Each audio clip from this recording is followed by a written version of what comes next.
নমস্কাৰ বন্ধু বান্ধৱীসকল, আজি মই পুনৰবাৰ আপোনালোকৰ ওচৰলৈ আন এটা ভিডিঅ' লৈ আহিছোঁ। আজি মই বনাবলৈ ওলাইছোঁ ব্ৰইলাৰ চিকেন। আৰু চাওকচোন ৰেচিপিটো কেনেকুৱানো হয়। এতিয়া মোৰ কেৰাহীখন গৰম হ'ল। ইয়াতে মই এতিয়া আন্দাজমতে তেল দিম, মিঠাতেল দিম। তেলখিনি গৰম হ'বলৈ দিছোঁ। তেলখিনি গৰম হৈ উঠিলে এতিয়া মই ইয়াতে তেজপাত কেইখিলামান দি দিছোঁ। লগতে মই এতিয়া পিঁয়াজ দি দিম। পিঁয়াজ অলপ কাটি ৰাখিছোঁ।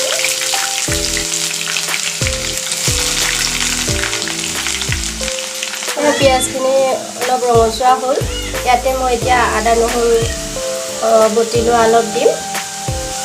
সেয়া ডাঙৰ চামুচেৰে প্ৰায় এচামুচে দিছোঁ আৰু এইখিনি আদা নহৰু গোন্ধটো যোৱালৈকে অকণমান ভাজিম। আদা নহৰুখিনিও ভজা হৈ গ'ল। এতিয়া মই ইয়াতে পিচি থোৱা অলপ পিঁয়াজ দি দিম।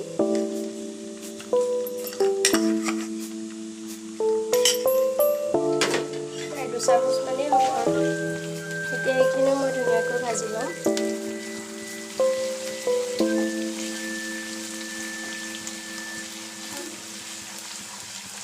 এতিয়া মোৰ এইখিনি ভজা হৈ গ'ল। ইয়াতে মই এতিয়া হালধি দিম।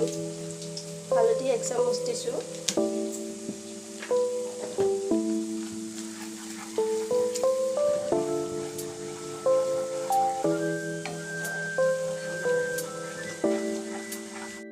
এতিয়া মই ইয়াতে প্ৰথমে আলুখিনি দিম।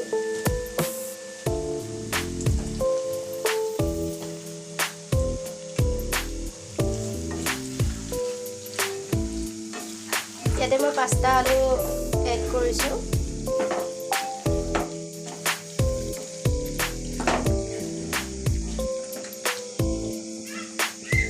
মই ইয়াতে মাংস দি দিম। মাংস 1 কেজিয়ে আছে।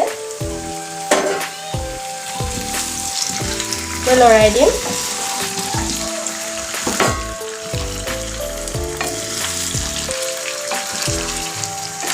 মই গেছৰ ফ্লেমটো মিডিয়ামত থৈছিলোঁ।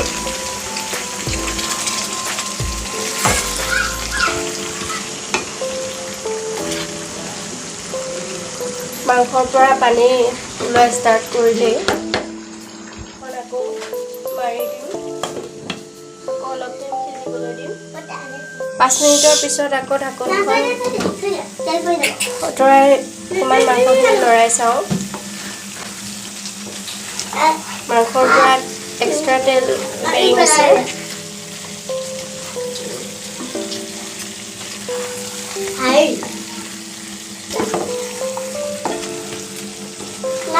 ভাজা হৈ গ'ল।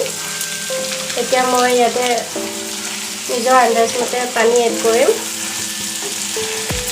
মাংস যিমান ভাজে সিমান টেষ্ট হয়। এয়া মই পানী নিজৰ আন্দাজমতে এড কৰি দিছোঁ।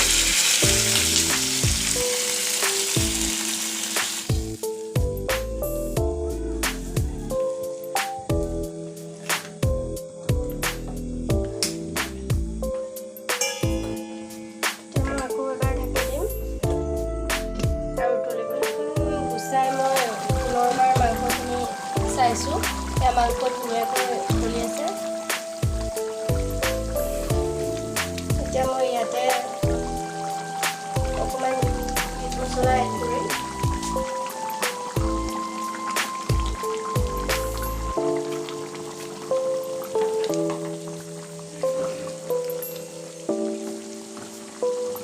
আৰু 5 মিনিট উতলাৰ পিছত মই ইয়াতে গৰম মছলা এড কৰি মাংস নমাই দিম। আধা চামুচ মান।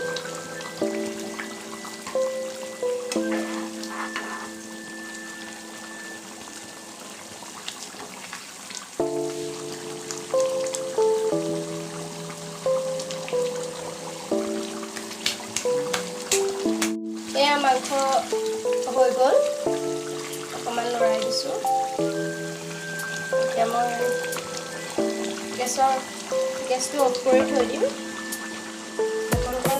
গেছটো অফ কৰি থৈ দিছোঁ। বন্ধু বান্ধৱীসকল, মোৰ মাংসৰ ৰেচিপিটো আপোনালোকেতো দেখিছেই। আৰু যদি ভাল লাগিছে তেতিয়াহ'লে মোক লাইক শ্বেয়াৰ আৰু কমেণ্ট কৰিব লগতে ছাবস্ক্ৰাইব কৰিবলৈও নাপাহৰিব আৰু মই পুনৰবাৰ আপোনালোকৰ ওচৰলৈ দ্বিতীয় এটা ভিডিঅ' লৈ আহিম আজিলৈ আহোঁ